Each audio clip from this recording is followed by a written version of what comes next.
السلام علیکم درنو خوږو کتونکو دا وخت د شیر اعظم بای سره ناست یو په چترال کې او اپر چترال بونی نه مخکې دا د کوشم علاقه ده دی یو خاص قسم روټۍ دلته پخوي او دې ته وایي غلمن دی او تاسو ته دا خوا کې وښیم چې په دې روټۍ کې دا پاسه روټۍ ده په دې دا دیسي غوړي دي او دې سره که دا رواړه وي نو دا لاندې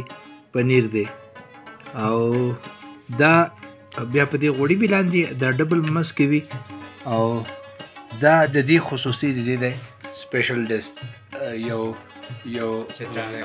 چترالی خوراک دی نو څنګه چې تاسو مې ویلي چترالي خوراکونه درته ښیو کې سوچه غوړي استعمالیږي او دې کې دا روټۍ خو هسې هم ساده روټۍ ده دې ته مونږ چترالۍ کې ګلکه وایو دا روټۍ ده